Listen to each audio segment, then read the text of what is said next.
Hi everybody, my name is Robin Higginbotham. I'm Outreach Coordinator for the Fuck Heroin Foundation and Clean Motives. I'm here with Jesse Valiente in South Florida. We just got out of a meeting. Thought we'd throw up a video just to say hi to everyone, let you know recovery is alive and well down here.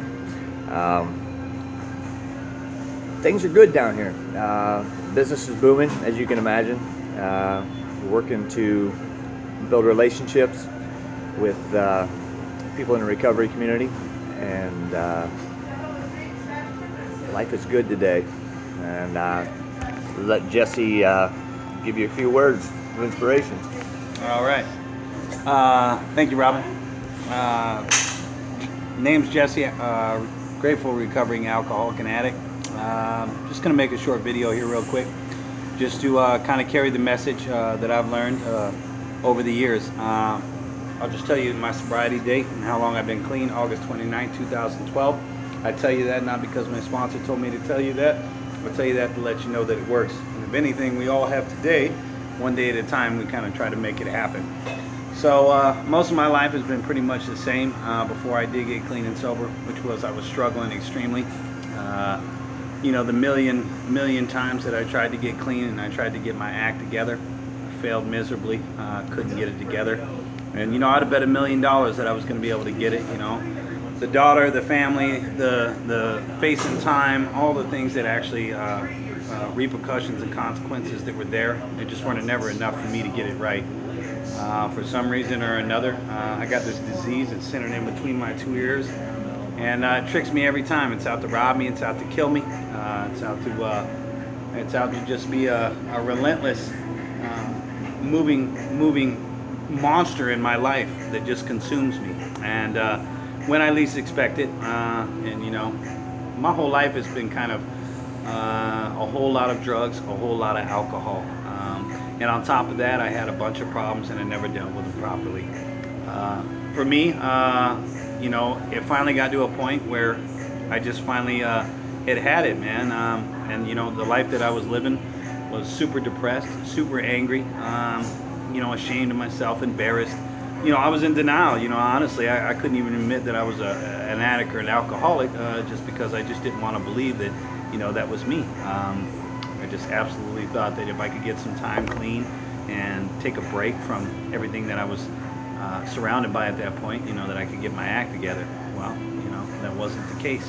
Once again, found myself nodding out in parking lots, you know, just going to job interviews, you know, all jacked up and slobbering on myself, wondering why I didn't get the job, you know. So at some point or another, man, you know, the suicidal thoughts started to creep in on me, man, and I really was like, you know, if this is the life that I'm going to live out using drugs and alcohol and destroying my family's life and just putting everybody through all that pain and suffering, robbing them of their dignity, you know, I left people frail, you know, over the years through my drug abuse, and it was just a sad deal all the way.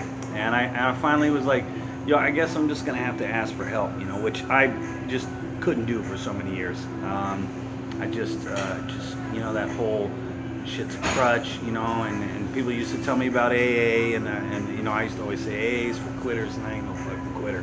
So, you know, that's how delusional I was and the insanity of the disease. So, got into detox. They told me I was going to have to get a sponsor, work the steps, and start hitting some meetings. I wasn't really convinced of that. They asked me if I believe in God, and I said, well, sort of, I don't know. My father was a minister, raised up around it. They said, but yeah, it's a God of your understanding, something that you can build on, and that's something sacred to you and to you alone. And sure enough, man, I went through detox and started asking about inpatient treatment, started hitting the rooms, and I got a sponsor, a guy who was half my age at that time, and he had something I wanted, man. He was happy as fuck, and he was smiling and doing somersaults around the whole damn room and riding the bus down there talking about he loved me, and I just didn't get any of it. And I just said, you know what, I'm going to do this shit. I'm going to do these steps, and I'm going to do it to the best of my ability. Like I did the hustle, like I did the dope, like I did the pills, like I did the acid, like I did everything in my whole life. I never ever took a break when it came to that. I did it by all means necessary. Ran over people, robbed them, got robbed, stole from them, lied to them, whatever. Family members most, because they're the closest and they're the easiest. So I went through the whole process, man, and through that whole process, I had a spiritual awakening. And what I came to realize, or what I come to find out, man, is that drugs and alcohol were never the problem. I was. Because once you remove the drugs and the alcohol out of the equation, I felt horrible. And more importantly, I still wanted to get high. So I was kind of baffled by that whole deal. I really thought that some clean time around some cats in recovery was going to be exactly what I needed. I wasn't going to have to do all this work. And sure enough, I felt worse, which was just crazy to me. And through that whole process, man, I got to the roots, you know, and I found out that, you know, I was scared, and the whole trusting in God and turning my will over, you know, they shared about that tonight at a meeting, you know, and for me, man, it's about me aligning my will with God's will. I still make decisions. They're no longer based off of myself, though, you know. I don't look in that direction. I get myself in all kinds of trash cans, all kinds of messes. I create all kinds of confusion around my life and then wonder why shit ain't working out. And pretty simple to anybody on the outside looking in. They go, well, shit, you just, you know, maybe have you followed the steps? Have you taken suggestions? Have you even gotten to the roots of what's really going on? Well, no, really, I haven't, and I don't really want to hear it from you. See, so, and, you know, and eventually I ended up finishing the whole process. Made amends with my family, made shit right. I was scared to death about all of it, you know, and I really took on the steps like it was a sham. And recovery, and I told Mom I'm gonna do it to the best of my ability, and when I get done, I'm gonna throw this book back at you guys, and I'm gonna tell you guys, I told you that shit was a sham, it never worked. And well, guess what? It started working. You know, I started waking up here and there on a daily basis, and I didn't want to get high in the morning, and I was simply amazed by it. Built a relationship with the God of my understanding, started praying and meditating on a daily basis, and since then, man, you know, I do a bunch of things to stay sober on a daily basis. You know, I actively work with guys, man. I have service commitments, service work. On a daily basis, it pretty much just works the same for me. I always ask myself, man, well, what my God, my understanding would want me to do in any situation or scenario, and I started rolling with that, and I started practicing that. And the principles that I've learned throughout this whole deal, and there's hundreds of them, I just really try to push towards that every day and just kind of keep on rolling and doing my thing.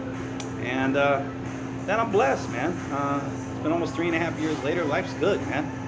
You know, when you've been where I've been, like a lot of us have, yes, sir, it's not that hard to get grateful, you know. I used to sit in a parking lot and nod out and wake up 3 hours later when I'm supposed to pick up my daughter. So life has changed. And if you're out there and you're new and you're struggling, reach out, you know. There is a solution. I ain't got the answers, man, but I can guarantee you, man, you don't have to live like that no more. We're not always blessed to make it another day. Tomorrow might be the day that you don't make it. So there's no better day than today to start reaching out and trying to live a better life. You want something better? You want something more out of life than what you're living? Are you sick of doing drugs? You're sick of drinking to the point where you keep throwing up? Reach out, man. I guarantee you there's a solution out there, man. And you deserve to have that life if you want it. I want to thank Robin for coming out and meeting me down here. I was born down here in West Palm Beach, so this is kind of close to my home, close to my heart as well.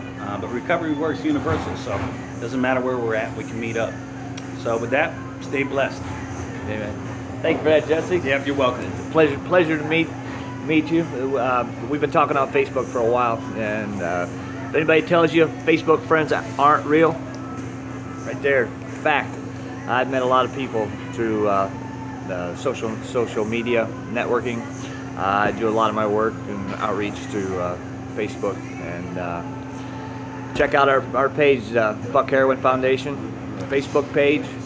If you're struggling, you want a way out, there is a solution. Start living in the solution, not the problem. Give us a call, 419-971-KICK, KICK, or 419-971-5425. We love you, man. Keep your head up. Stay strong. Peace.